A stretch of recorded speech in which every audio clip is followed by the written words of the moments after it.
This is a fictional narrative inspired by nature. Everything you see exists only in imagination, not in the real world. Now, let's enter the story. Night descends over the plains of Botswana not with darkness alone, but with intention. It arrives slowly, folding the land beneath a vast canopy of stars, turning grasslands into shadow and silence into tension. In this part of southern Africa, night is never empty. It breathes, listens, waits. The savannah stretches wide and unforgiving, a place where borders are invisible yet fiercely defended, where survival is negotiated hour by hour. As the heat of the day fades, the sounds begin to rise. Insects hum like distant machinery. Somewhere far off, a low roar rolls across the land, not loud, but deliberate. A declaration rather than a warning. This is the territory of the Central Pride. Hidden among tall grass and scattered acacia trees, 9 lionesses rest in loose formation. Their bodies are lean, scarred, powerful, shaped by years of hunting and conflict. They are not relaxed. Even in rest, ears twitch, tails flick, muscles remain coiled beneath golden skin. Night demands vigilance. 2 massive males patrol the outer boundaries. Their dark manes absorb the moonlight, making them appear larger than they already are. They move with practiced certainty, circling the pride's domain like living walls. Their presence is not decorative. It is the reason this pride still exists. Among the lionesses, one figure stands apart. Her name is Zahara. She is younger than most, her body lighter, her movements quicker. While others lie stretched across the ground, Zahara sits upright, amber eyes scanning the darkness. There is an intensity in her gaze that does not come from fear, but from focus. She is a hunter by instinct, alert even when rest is allowed. Zahara has not yet known motherhood. Her life so far has been defined by motion, pursuit, and precision. She is often among the first to rise, the first to move when prey is spotted. The older lionesses tolerate her impatience because it delivers results. Tonight, however, her restlessness feels different. The air carries a sound that does not belong. From beyond the hills comes a chorus of laughter, high-pitched, uneven, too many voices overlapping. The sound cuts through the night like broken glass. Hyenas, the lionesses hear it immediately, bodies tense, heads lift. The sound is not close, but it is not distant enough to ignore. It carries confidence, celebration. Something has died nearby. The hyenas know it, and they are bold enough to announce it. Zahara's tail lashes once against the ground. She turns her head toward the sound, nostrils flaring as she tastes the wind. The scent is faint, but unmistakable. Blood, decay, opportunity. This land does not belong to hyenas, yet they are laughing as if it does. Zahara rises to her feet. Around her, the other lionesses begin to move, not in panic, not in haste. In silence, they form a loose line, bodies aligning as instinct takes over. This is not curiosity, it is preparation. Somewhere in the darkness, a boundary is about to be tested, and in the African wilderness, boundaries are written not in lines, but in consequence. The laughter grows louder as the lionesses move. It is not the sound of joy. It never is. Hyena laughter carries no warmth, no celebration in the human sense. It is a signal, a broadcast of dominance and numbers, a warning disguised as mockery. The Central Pride advances without sound, their bodies low, their movements measured. Zahara leads slightly ahead, not by rank, but by instinct. The grass parts around her shoulders as she moves, moonlight tracing the line of her spine. Every step brings the scent closer now. Rotting flesh, a large carcass. They crest a shallow rise and see it. An elephant lies sprawled in the open, massive even in death. Its thick hide is torn, ribs exposed, the earth around it darkened by blood and trampled soil. Dozens of shapes move across the body like insects over a fallen giant. Spotted coats, rounded ears, powerful jaws snapping and tearing.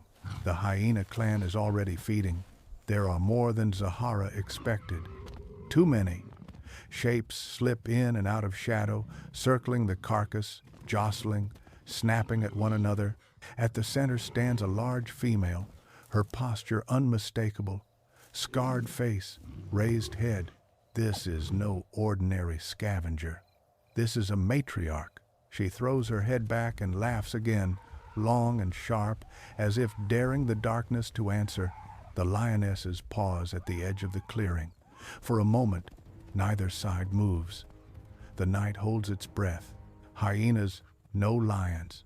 They know their strength, but they also know their own advantage. Numbers, chaos, persistence. They have stolen kills before, pushed boundaries before. Tonight, they are confident enough to linger. Zahara feels heat rise in her chest. This carcass lies well within their territory. The hyenas are not passing through. They are claiming. The matriarch locks eyes with the lions and does not retreat. Instead, she steps forward, a challenge.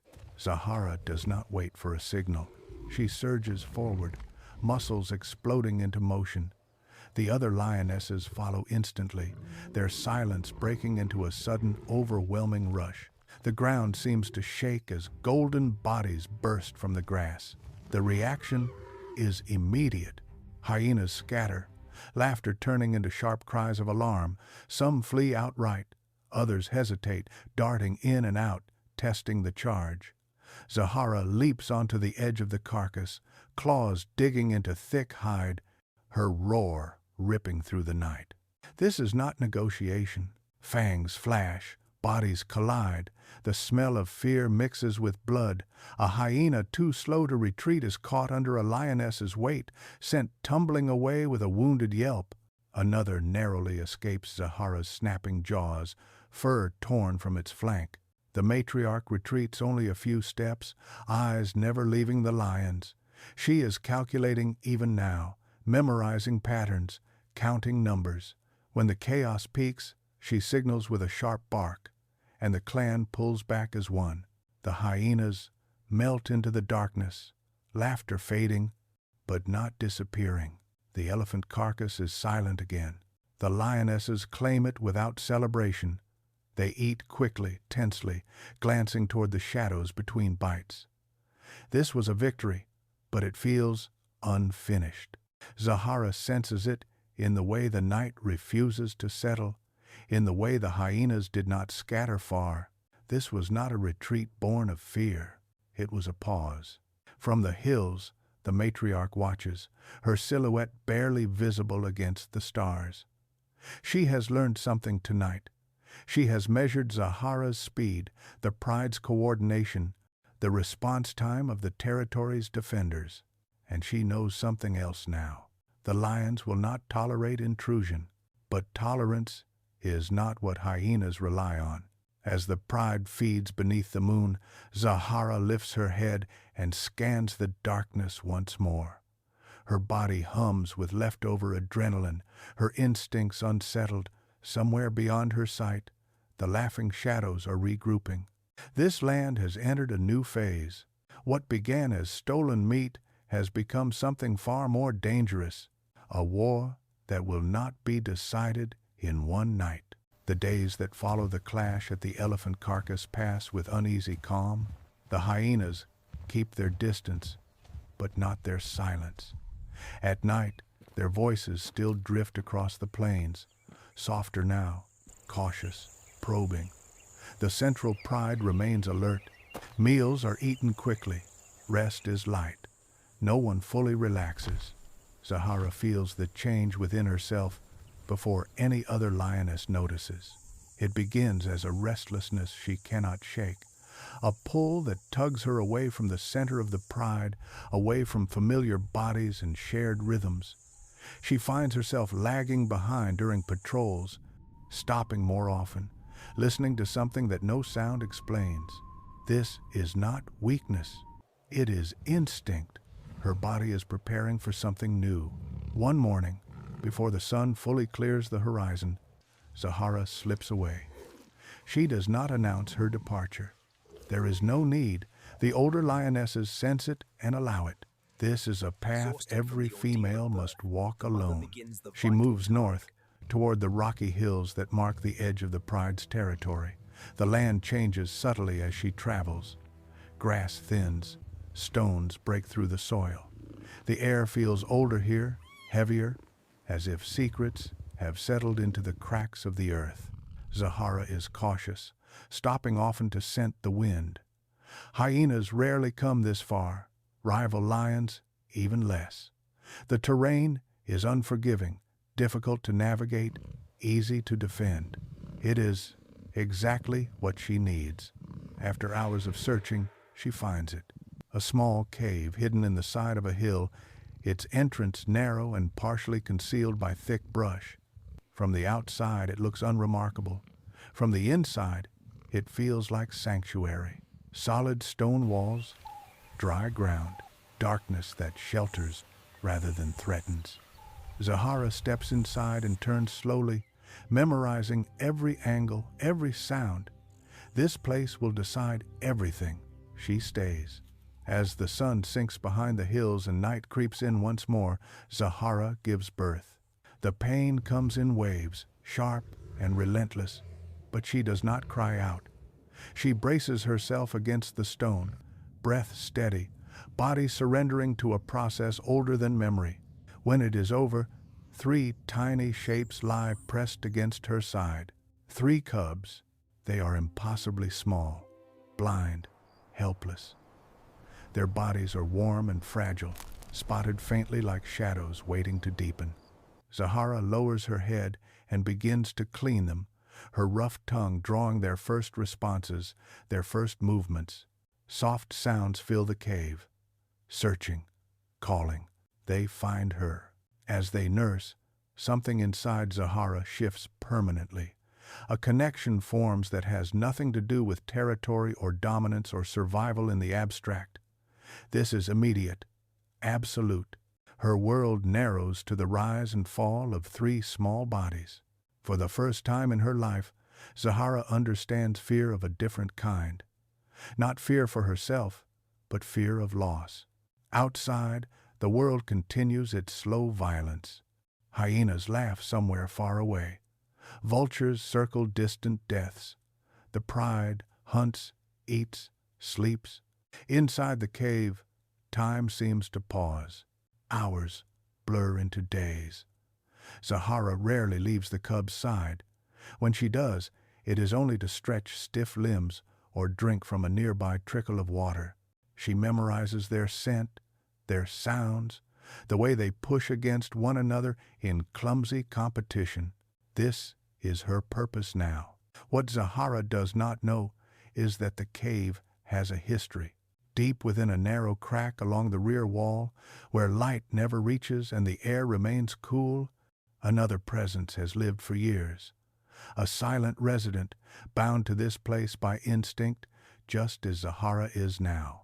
While she curls protectively around her cubs, something ancient and patient stirs elsewhere in the rock. The cave is large enough for 2 lives, but it will not tolerate both for long. For now, Zahara sleeps, her body curved into a living barrier, her breathing slow and steady. The cubs press closer, safe and unaware. Above them, the stone ceiling holds its secrets, and the countdown has already begun. The first 2 days pass in fragile peace. Inside the cave, Zahara's world narrows to warmth, rhythm, and breath. The cubs grow stronger by the hour, their tiny bodies pressing with more urgency as they nurse. Their movements are clumsy, uncoordinated, but full of life. Zahara watches them constantly, memorizing every sound, every twitch, every fragile sign of existence. But motherhood is relentless. Her body gives and gives, drawing deeply from reserves built over years of hunting and hardship. By the third morning, hunger coils tight inside her, sharp and insistent. Milk demands energy. Energy demands food. The instinct to stay wars with the instinct to survive. Zahara hesitates at the cave entrance as dawn spills pale gold across the rocks. The cubs sleep in a loose pile behind her, bellies full, breath steady. She lowers her head and inhales their scent one last time, committing it to memory. Then she leaves. Her plan is simple. Hunt quickly, return quickly. Something small, something close. She moves lightly across the rocky ground, senses stretched wide, choosing speed over caution. Within an hour, she brings down a young hare. It is not much, but it is enough. As she turns back toward the cave, a sudden tension ripples through her body. The air feels wrong. She does not understand why. There is no sound, no scent she can immediately place. Yet every instinct she possesses begins to scream. Zahara drops the hare and breaks into a run. Inside the cave, the temperature is cooler, the light dim. Shadows stretch long across the stone floor. Zahara enters low and fast, eyes searching for movement, for threat. She finds it. Coiled near the center of the cave is a shape as dark as the rock itself. Smooth, glossy, alive. A black cobra, hood flared, body lifted from the ground with controlled precision. Its presence feels unreal, like something summoned rather than discovered. Between the serpent and the back wall, the cubs stir. They are older now, curious, crawling. One has wandered closer than the others, drawn by vibration, by sound it cannot interpret. Its eyes are still sealed shut. Zahara roars and lunges. The cobra strikes. It happens faster than thought. 3 sharp movements toward the smallest bodies, each delivered with terrifying accuracy. Then a 4th strike, driven by instinct and defense, sinks into Zahara's front leg as she throws herself between the serpent and her cubs. Pain explodes. It is not a single sensation, but a cascade, burning, pressure, a spreading heat that pulses outward from the bite. Zahara slams into the cobra, claws raking stone, but the serpent has already withdrawn, slipping backward into the narrow crevice from which it came. The cave falls silent. Zahara staggers, breath heaving, vision blurring at the edges. She forces herself upright and moves toward the cubs. They do not move. She nudges them with her nose. Once, twice, again. Their bodies are still warm, but there is no response, no sound, no breath. The truth arrives before her mind can reject it. They are gone. The venom works quickly, mercilessly. The cubs never had a chance. Zahara's body trembles as grief crashes over her, raw and consuming. But the venom has not finished its work. Her leg swells rapidly, pain radiating upward. Her muscles begin to weaken, coordination slipping away. She struggles to remain standing, to think, to breathe evenly. Instinct cuts through the fog. Water. The need is sudden and overwhelming.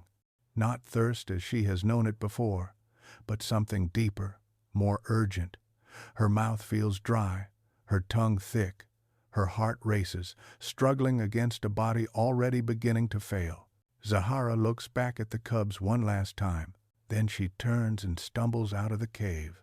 The nearest water source lies far away, across broken terrain and open ground.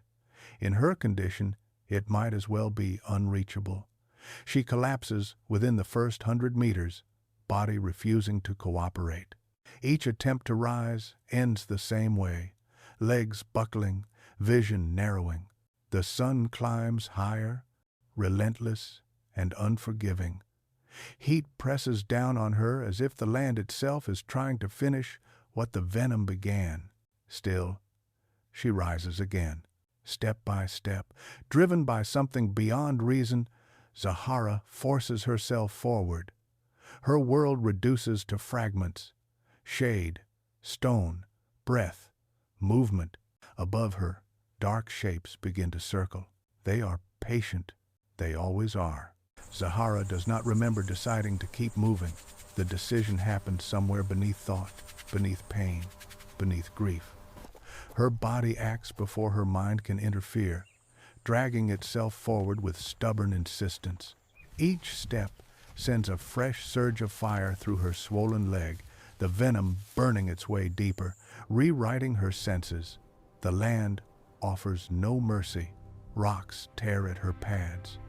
Thorny brush scrapes her flanks. Heat presses down from above, heavy and suffocating, turning the air into something thick and difficult to breathe. Her mouth is dry now, her tongue sticking to the roof of her jaw. The thirst is not discomfort, it is domination. She collapses again. This time, she stays down longer. Her chest heaves violently as she struggles to draw breath. The world pulses in and out of focus. For a moment, she considers staying there. The thought is quiet, seductive. Rest would be easy, but rest here means never rising again.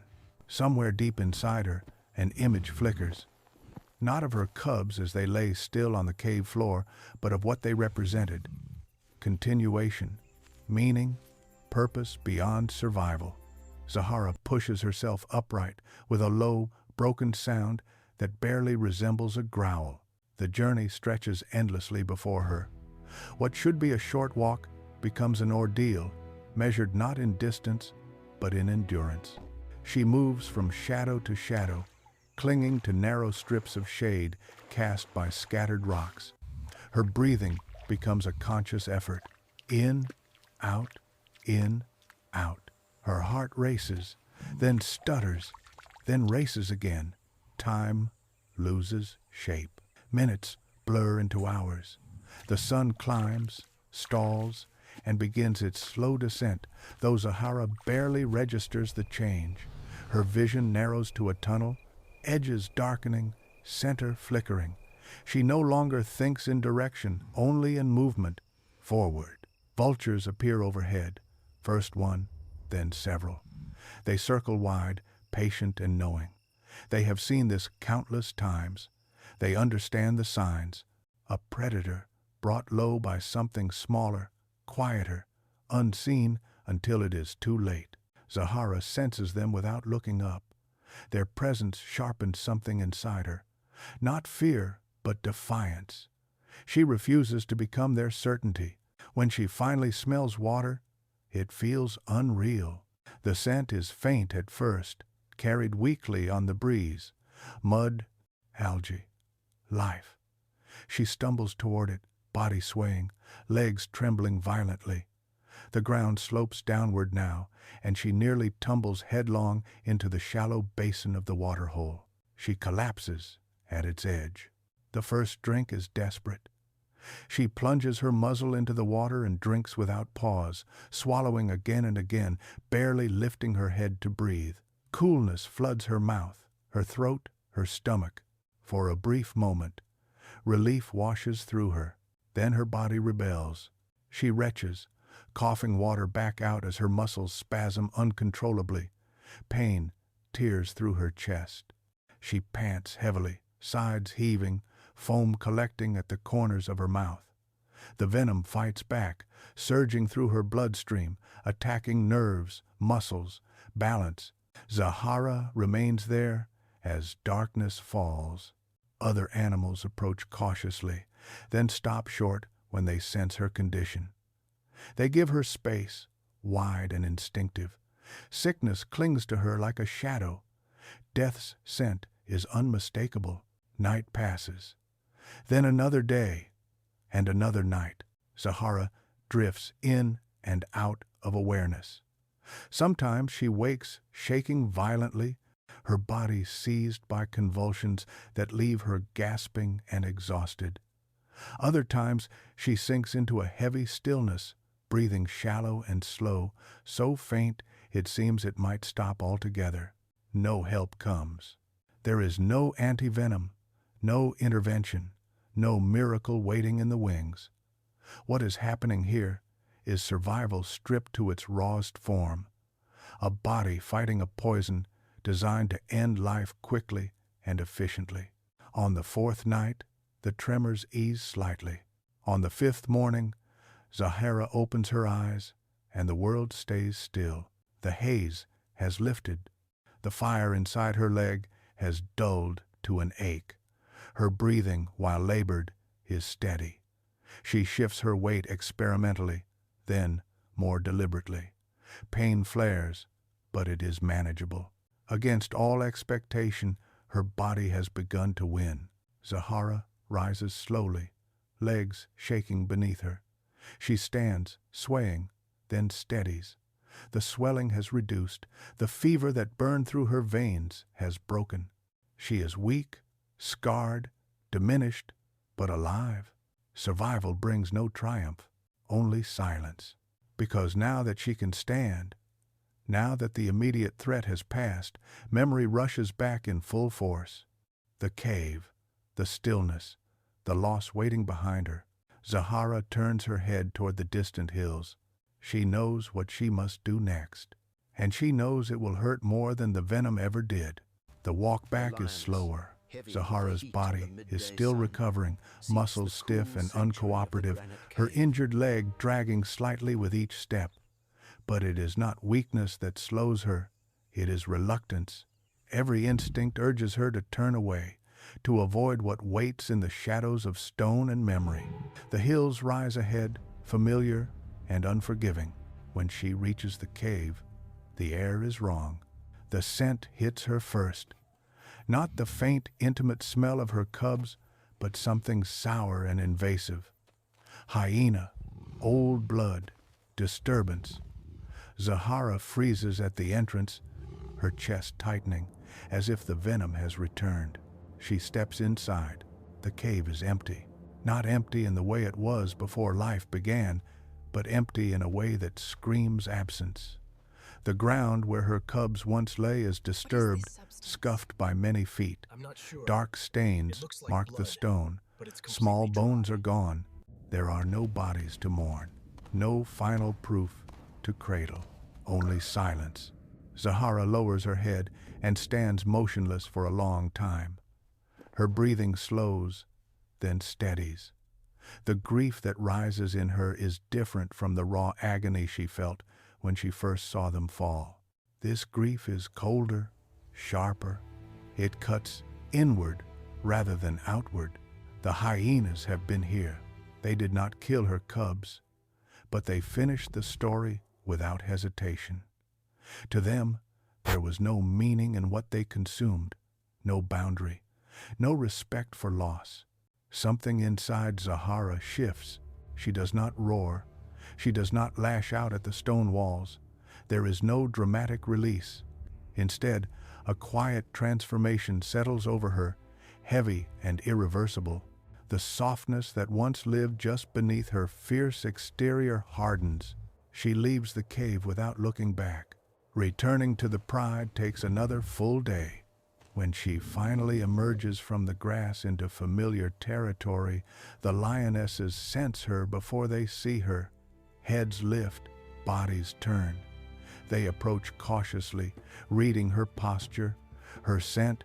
They know she has changed. Gentle nuzzles greet her. Tails brush against her flank. No questions are asked. No explanations required. The pride accepts her return without ceremony, as it accepts all truths of the wild. Zahara resumes hunting within days. She moves efficiently, almost mechanically. There is no wasted energy now, no impatience. When she strikes, it is decisive. When she eats, it is without pleasure. Survival has narrowed her focus, but the hyenas have not retreated. Their laughter still drifts across the plains, bolder again. They steal kills, they harass the pride, they test limits with growing confidence. Each intrusion feeds something dark and controlled inside Zahara. She no longer flinches at their voices. She listens. The loss of her cubs has not broken her. It has stripped her. What remains is something leaner, harder, and far more dangerous. Zahara has learned that not all threats announce themselves. Some wait quietly, unseen, until the moment you turn away. And she will not turn away again. Not from the shadows, not from the laughter, not from what is coming. The balance breaks at dawn. It happens without warning, without ceremony, the way most turning points do in the wild. A hunt goes wrong, a boundary is crossed, and something that cannot be taken back is taken. The central pride has not eaten well in days. Prey has grown scarce, pressure relentless. When Zahara helps bring down a young warthog near the edge of their territory, the relief is immediate but cautious. The carcass is small, barely enough to feed them all, yet it represents survival for another day. They do not have long. The laughter returns, closer than before. Shapes emerge from the grass in twos and threes, then in numbers too large to ignore. The hyenas move with practiced confidence now, spreading out, circling, cutting off escape routes. Their matriarch Nyx steps forward, scarred face lifted, eyes bright with calculation. This is not theft. This is conquest. The younger lionesses hesitate. They remember past encounters, the overwhelming numbers, the chaos. Zahara does not retreat. She plants herself over the carcass, shoulders squared, lips curled back in a silent snarl. The first hyena darts in. Zahara explodes into motion, striking hard and fast, sending it tumbling away with a sharp cry. For a moment, it works. The line holds. The hyenas pause, reassessing, then they surge. They come from every direction at once, snapping, feinting, pushing the pride apart. Zahara fights like something possessed, turning, lunging, forcing space with sheer will. But numbers grind down even the strongest resolve. The warthog is dragged away in pieces. The pride is left standing in dust and frustration, hunger gnawing deeper than before. Nyx retreats only when the prize is secure, her laughter echoing as she vanishes into the grass. It is a humiliation the pride cannot afford. Before they can regroup, the land delivers another blow. In the pre-dawn darkness, chaos erupts to the north. A zebra herd bursts through the plains in blind panic, hooves thundering, bodies colliding. Zahara and several lionesses give chase instinctively, driven by hunger and opportunity. They do not realize the danger until it is too late. From the opposite side of the herd, shapes appear, strange lionesses, lean, desperate, nomads driven by starvation into choose territory. The clash is sudden and vicious, a blur of bodies and snarls amid the stampede. Zahara escapes with shallow wounds, her speed and experience saving her once again. One of her sisters does not. The nomadic lionesses overwhelm her, their attack brutal and efficient. By the time the herd clears and the dust settles, she lies broken on the ground, breathing shallow and ragged. Zahara reaches her side as the sun crests the horizon. There is nothing to be done. The sister's final breath leaves her body as light spills across the savannah. The pride gathers around her in stunned silence. They do not mourn as humans do, but they understand loss. They understand that something irreplaceable has been taken, and the hyenas smell it. Within the hour, they arrive. Nyx leads them again, her confidence unshaken, her numbers still overwhelming. They do not slow when they see the fallen lioness.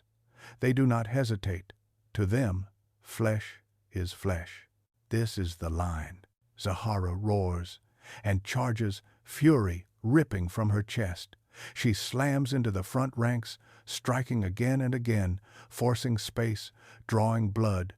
But she is alone. The pride cannot match the numbers. They are driven back, step by agonizing step. The hyenas descend on the body, teeth tear, laughter erupts. The insult is complete. The ground trembles. From the south comes a roar so deep it seems to tear the air itself, a sound of pure authority and rage. The hyenas freeze for a fraction of a second. Too late. Cavaro bursts from the brush like a force unleashed, his dark mane bristling, his eyes locked on a single target. He does not waste energy on threats or displays. He goes straight for Nyx. The matriarch turns to flee, but the distance is already gone. Cavaro slams into her with devastating force, jaws closing around her spine. The sound that follows is sharp and final. The hyena clan breaks. They scatter in blind panic, abandoning their leader without hesitation. Cavaro releases Nyx's body and lunges after another, delivering a crushing bite before letting it fall. The message is unmistakable. This is no longer defense. This is retribution. Zahara watches in silence as the dust settles, her chest heaving, her body shaking with adrenaline and something colder beneath it. The pride regroups behind their protector, the fallen sister finally at peace, untouched now. The rules of this land have changed. Blood has been spilled where it should never have been. And the hyenas will never forget who taught them the cost. The death of Nyx does not bring peace. It brings silence. For days, the hyena clan fractures. Without a matriarch, their structure collapses into snarling disputes and scattered movements. Smaller groups roam uncertainly, testing old routes, avoiding familiar dangers. The laughter that once rolled confidently across the plains now comes in brief, nervous bursts. But chaos never lasts forever. From the turmoil, a new leader rises. Her name is Vesha, older than most, broader in the shoulders, her body marked by years of survival. Vesha claims authority through sheer force. She does not inherit loyalty, she takes it. One by one, challengers fall back, submitting to her dominance. The clan regroups under her rule, smaller but hardened. Vesha studies the land carefully. She knows Nyx's mistake was not arrogance alone, but timing. The lions were allowed to regroup. The brothers were underestimated. Vesha believes she can do better. She believes caution, paired with boldness, will succeed where recklessness failed. Within days, hyena tracks appear deep inside lion territory again. They mark over scent posts. They raid in daylight. They circle kills without committing, watching, waiting. This is not hunger. It is provocation. Zahara senses the shift immediately. The pride stands tighter now, closer, responding faster. Where they once scattered under pressure, they hold formation. The loss they have endured has forged something sharper. Still, numbers matter. One scorching afternoon near the marshlands, the tension finally snaps. Rokan, the quieter of the two brothers, is resting in sparse shade when he notices movement ahead. Hyenas, several of them, too close, too deliberate. Vesha steps forward, head high, tail stiff, marking the ground openly. This is a challenge. Rokan rises, mane lifting as a low growl rolls from his chest. He advances steadily, not rushing, asserting space with every step. Vesha does not retreat. Instead, she signals, and more hyenas emerge from the brush. They begin their dance, circling, darting, snapping at his flanks, testing his reactions. The air fills with dust and tension. Zahara and other lionesses arrive moments later, moving to support, but they are outnumbered nearly 4-1. Vesha misreads the moment. She believes this is where pressure wins. She calls the charge. The hyenas surge forward in a coordinated wave. They never see him coming.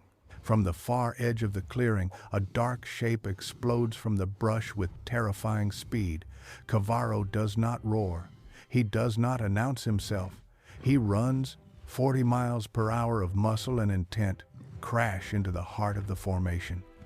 His first target is not random, it is inevitable. Vesha turns just in time to understand. Cavaro's jaws close around her neck with surgical precision.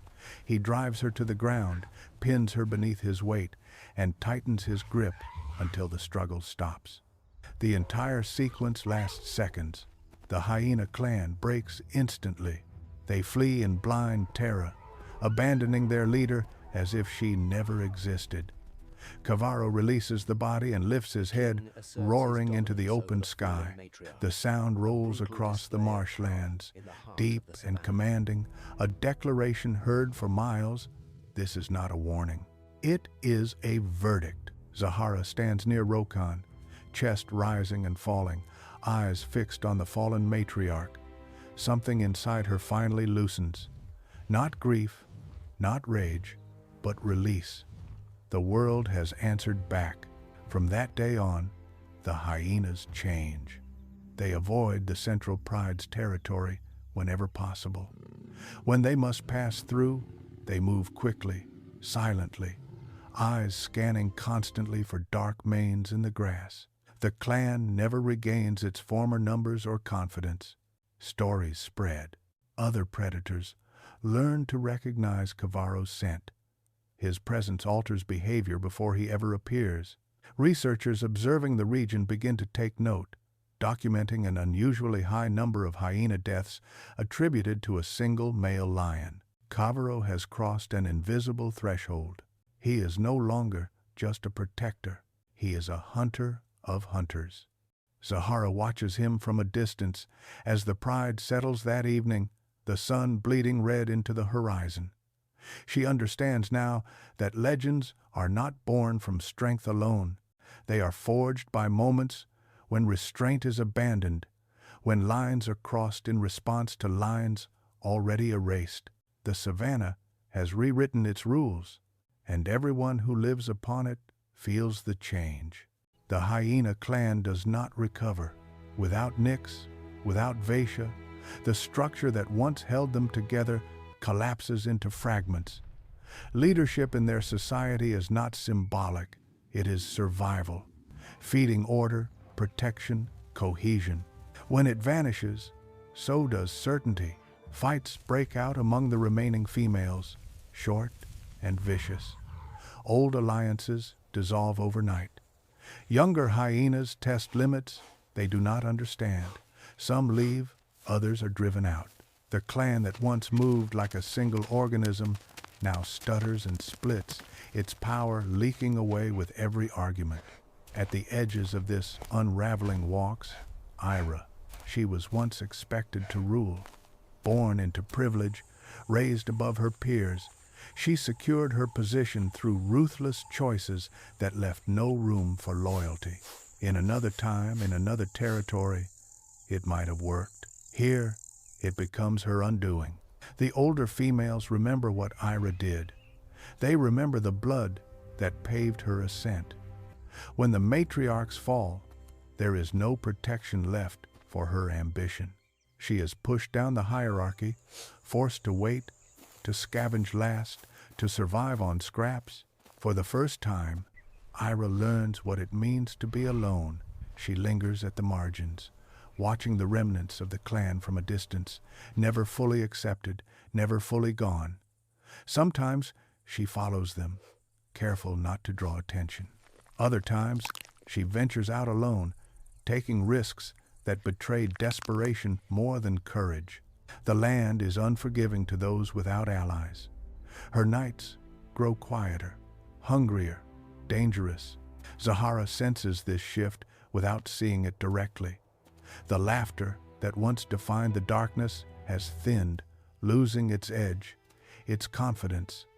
When hyenas appear now, they do so cautiously, eyes wide, movements restrained. They do not press, they do not linger. They remember. The Central Pride adjusts accordingly. With the pressure eased, hunting becomes more efficient. Kills are defended without chaos. The lionesses no longer scatter at the sound of numbers. They hold, knowing that help will come if needed. Zahara moves among them with renewed purpose. Her body bears scars that will never fade, but her movements are strong again, precise. She has learned what vigilance truly means. Loss has carved discipline into her instincts. One evening, as the pride rests beneath a cooling sky, Zahara lifts her head and watches the horizon. Somewhere out there, Ira moves through the same darkness she once ruled, carrying the weight of choices that cannot be undone. Ambition without restraint leads only to isolation. Zahara understands this now, not as a lesson taught, but as one lived. The savannah has a way of balancing itself. Those who take too much are eventually left with nothing. Those who endure, who adapt, who learn, are allowed to continue, and Zahara intends to continue. Time does what violence cannot. It moves forward. Weeks pass, then months, and the savannah begins to settle into a new rhythm. The scars remain, etched into land and memory, but the chaos that once defined every night slowly loosens its grip. The hyenas still exist on the fringes of the territory, still hunt and scavenge and survive, but they no longer challenge what they cannot afford to lose.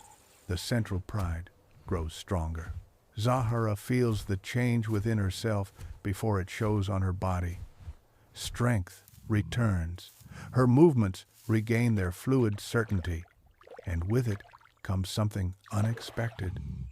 A familiar pull, a quiet, undeniable signal written into her blood. She is carrying life again. This time, she does not leave blindly. Experience has taught her caution. She remains close to the pride, choosing shelter with care, relying on the protection of those who have proven themselves. Loss has sharpened her instincts, not dulled them. Zahara is no longer just a hunter. She is a survivor, shaped by consequence. Cavaro's presence continues to reshape the land. His reputation travels faster than his roar, carried on scent and memory. Hyenas alter their routes when they sense him nearby. Other predators yield ground instinctively. He does not need to chase as often now. The threat alone is enough. Rokan remains the quiet constant. Where Cavaro is force, he is structure. He patrols borders, reinforces boundaries, and guides the younger lions with steady authority. Together, the brothers maintain a balance that allows the pride not just to exist, but to thrive. Researchers watching from a distance document something rare.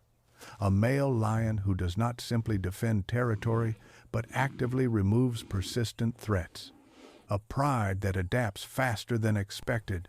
A lioness who endures what should have ended her. Yet none of this is legend to those who live it. It is necessity. One evening, as the sun sinks low and paints the plains in amber light, Zahara lies among her sisters, breathing slow and even. She listens to the sounds of the night returning. Insects, wind, distant movement. The laughter does not come. The savannah is quiet, not because it is safe, but because it remembers. Zahara closes her eyes, not in ignorance, but in acceptance. She understands now that survival is not about avoiding pain. It is about absorbing it, learning from it, and continuing anyway. In this land, nothing is guaranteed. Every dawn brings new trials. Every sunset counts those who remain. Legends are not born from triumph alone. They are written in loss, endurance, and the courage to stand again when the world has already taken everything it can. And as night settles once more over the plains, Zahara breathes steadily, alive, vigilant, and unbroken. This story reminds us that survival is not defined by strength alone, but by resilience, adaptation, and responsibility. Zahara's journey shows that loss can either destroy us or refine us, depending on how we respond. In the natural world, Every action carries consequences, and balance is restored not through revenge, but through endurance and awareness. The conflict between predators reflects a deeper truth. Power without restraint leads to collapse, while cooperation and vigilance create stability. Above all, this story teaches that even after devastating loss, life continues, and wisdom is often born from pain rather than comfort.